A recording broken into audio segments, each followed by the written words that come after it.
Marhaban ya Ramadan. Anda dengarkan tazkirah menjelang berbuka puasa di TVN Malaysia bersama dengan para ustaz-ustaz pilihan setiap hari hanya di TVN Malaysia. Jangan lupa subscribe, like, share, and comment. Bismillahirrahmanirrahim. Assalamualaikum warahmatullahi ta'ala wabarakatuh. Alhamdulillahirabbil alamin, wassalatu wassalam ala sayyidil mursalin wa ala alihi wa sahbihi wa man tabi'ahum bi ihsanin ila yaumiddin. Nawaitu ta'aluma wa ta'lim wa nafa wal intifa wal ifadah wal istifadah wal hadza ala tamassuki bi kitabillahi ta'ala wa sunnati rasulihi wa du'a ilal huda wa dalalata alal khair wa tiqa'a mardatihi wa qurbihi wa thawabihi subhanahu wa ta'ala. Alhamdulillah para pemirsa channel PCNU Malaysia yang saya hormati, alhamdulillah kita sudah masuk di dalam bulan suci Ramadan. Yang mana bulan suci Ramadan ini terkenal dengan ibadah puasanya. Sebenarnya banyak ibadah-ibadah dalam bulan suci Ramadan, kan tetapi ibadah yang paling spesial di dalam bulan suci Ramadan ini adalah kita diwajibkan untuk berpuasa. Yang mana puasa itu selain dalam bulan suci Ramadan itu hukumnya sunnah, tapi dalam bulan Ramadan ini puasa itu hukumnya wajib. Dan puasa mempunyai hal-hal yang saya rasa berkaitan dengan kehidupan manusia secara global, terutama secara hubungan antara manusia itu sendiri. Kita lihat banyak sekali ibadah-ibadah yang diwajibkan oleh Islam kepada kita, diwajibkan oleh Allah kepada kita, diwajibkan oleh Rasul kepada kita. Dan yang mana maksud daripada ibadah itu secara umum, itu adalah untuk mendidik kita manusia untuk sampai kepada derajat kesempurnaan sebagai manusia. Kita lihat ibadah mempunyai hal-hal yang khusus. Dan biasanya para asatidah ketika berceramah itu akan menjelaskan di dalam ibadah daripada aspek zahirnya, tentang syaratnya, tentang rukunnya. Dalam kasus puasa, mungkin banyak daripada para asatidah itu menjelaskan bagaimana cara puasa itu untuk sah, bagaimana rukun-rukun berpuasa, apa saja hal-hal yang membatalkan puasa. Memang itu penting, tidak ada yang mengingkari kepentingan hal tersebut. Akan tetapi pada kesempatan ini saya akan menyinggung dan menjelaskan aspek lain yang menurut saya jarang dibahas oleh para asatidah, yaitu maksud daripada puasa itu sendiri. Bukan bagaimana puasa itu sah, kan tetapi kenapa Allah Subhanahu wa Ta'ala itu mewajibkan puasa kepada kita. Yang mana ada banyak ibadah-ibadah yang lain ya, seperti sholat, zakat. Kan tetapi puasa ini menurut saya ada hal spesial. Dan masalah maksud daripada ibadah ini saya rasa pada zaman-zaman ini menjadi sebuah takhusus atau jurusan yang khusus di dalam banyak sekali kampus-kampus yang kita kenal dengan nama subjek Maqasidus Syariah. Bahkan di tempat saya belajar UIY itu ada mungkin satu divisi khas untuk membahas tentang Maqasidus Syariah. Sampai saya punya tesis PhD pun tidak diterima kecuali ada kata-kata apa namanya maqasidnya. Menunjukkan pentingnya fun ini di dalam masa ini. Fun ini di dalam masa ini. Seperti haji mempunyai maksud, sholat mempunyai maksud, puasa pun juga mempunyai maksud. Untuk apa?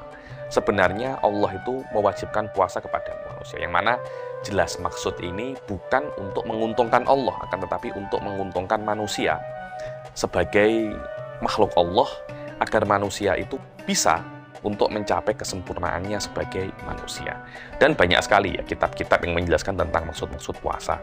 Di antaranya adalah kitabnya Izzuddin bin Abdissalam. Izzuddin bin Abdissalam ini salah seorang ulama besar daripada Mesir yang beliau dijuluki Sultanul Ulama. Beliau mempunyai kitab namanya Maqasidus Shaum, maksud-maksud daripada berpuasa. Dalam kitab itu Izzuddin bin Abdissalam menjelaskan sekitar 6 atau 7 maksud berpuasa. Karena keterbatasan waktu, saya hanya akan menjelaskan 2 maksud di dalam kesempatan ini daripada maksud-maksud berpuasa. Yang pertama adalah maksud berpuasa ini adalah mengajarkan kita untuk ikhlas. Puasa itu adalah ibadah yang tidak nampak bentuknya. Jadi kalau kita itu sholat ya, kan nampak rukuknya mana, sujudnya mana. Dengan arti, kalau ada orang melihat kita sedang sholat, mereka akan paham bahwasanya, oh, Habib ini sedang sholat, Fulan ini sedang sholat. Begitu pula ketika zakat. Saya kemarin tuh di Masjid Mu'ad bin Jabal, saya melihat ada orang bayar zakat fitrah, Masya Allah. Ada konternya, ada orangnya membayar, kemudian didoakan. Orang-orang tahu, oh ini sedang membayar zakat fitrah. Begitu pula orang sedang haji, ada bentuknya. Dia pakai kain ihram, kemudian dia tawaf, kemudian dia wukuf. Jadi orang-orang itu tahu bahwasanya ini sedang haji, tapi puasa. Apakah puasa itu ada bentuk khasnya? Ada bohirnya? Tidak ada. Semua orang itu dalam berpuasa itu sama, dengan mana tidak nampak.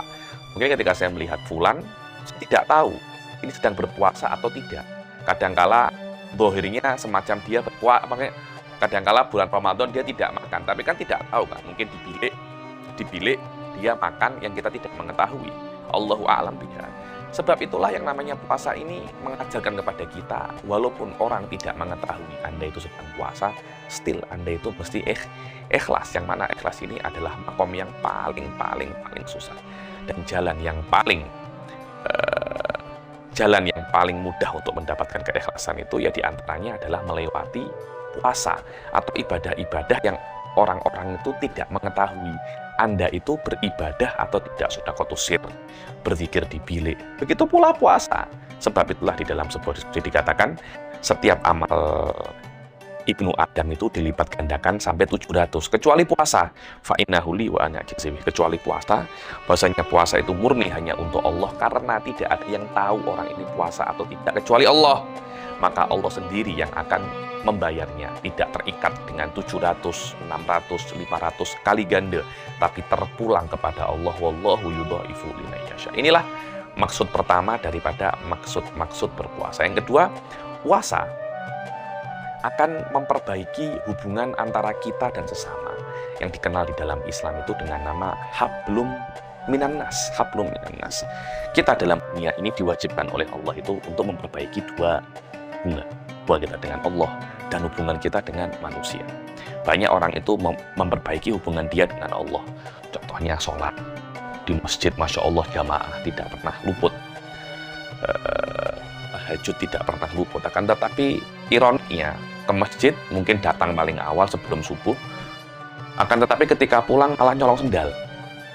Dia berganti sendal, yakni mengganti sendalnya dengan sendal orang lain yang lebih bagus. Saya sampai ada sebuah grup itu mengatakan sebelum Jumatan sendalnya Swallow, setelah Jumatan sendalnya Carville, yakni sendalnya itu lebih bagus setelah Jumatan, dengan mana dia mencuri, dia mencuri. Hal ini menunjukkan bahwasannya mungkin hablum minallahnya bagus, tapi hablum minannasnya itu tidak bagus. Puasa akan memperbaiki hubungan kita dengan sesama. Loh, apa Habib? Hubungannya puasa dan hubungan dengan sesama. Loh ya, ada hubungan yang sangat erat antara dua hal itu, karena ketika kita itu puasa, kita akan merasakan kelaparan. Kita akan merasakan kelaparan, yang mana kelaparan ini perkara yang tidak selesa. Kemudian dia akan mengatakan, Masya Allah, jadi ternyata lapar ini semacam ini. Karena kita melihat di Indonesia, di Malaysia ini mungkin tidak ada yang kelaparan. Yang ada kekenyangan banyak, saya melihat itu kekenyangan. Itu kelaparan jarang. Yakni minimal kita itu makan satu hari 3 kali. Tapi bagaimana kita mempunyai saudara-saudara kita yang ada di Yaman, yang ada di Palestina, yang ada di Afrika, mungkin mereka makan 2 hari sekali, 3 hari sekali. Jadi yang namanya kelaparan itu sudah menjadi sahabat mereka sehari-hari. Pada saat itu kita akan merasakan, oh macam ini toh rasanya kelaparan. Akhirnya akan memperbaiki hubungannya dengan sesama. Dia banyak sedekah, dia banyak donation untuk membantu saudara-saudaranya yang tidak seberuntung dia. Jadi seperti sholat memperbaiki hubungan kita dengan Allah, zakat pun, dan puasa pun memperbaiki hubungan kita dengan Allah. Kita di dunia diwajibkan banyak sekali ibadah, ya diantaranya untuk menyempurnakan hubungan kita antara Allah dan manusia. Jika Anda ingin memperbaiki akhlak Anda dengan manusia, memperbaiki hubungan Anda dengan manusia, maka perbanyaklah puasa Anda. Semakin banyak puasa Anda, semakin baik hubungan Anda kepada manusia, dan semakin banyak sholat Anda, semakin baik hubungan Anda dengan Allah Subhanahu wa Ta'ala. Semoga Allah Subhanahu wa Ta'ala menjadikan kita di bulan Ramadan ini bisa memperbaiki hubungan kita dengan manusia dan mengelakkan hablum minan nas kita, dan kita tidak keluar daripada bulan Ramadan ini kecuali semua dosa kita diampuni oleh Allah. Wabillahi taufiq wal hidayah wal ridha wal inayah. Assalamualaikum warahmatullahi taala wabarakatuh. Marhaban ya Ramadan. Anda dengarkan tazkirah menjelang berbuka puasa di TVNU Malaysia bersama dengan para ustaz pilihan setiap hari hanya di TVNU Malaysia. Jangan lupa subscribe, like, share, and comment.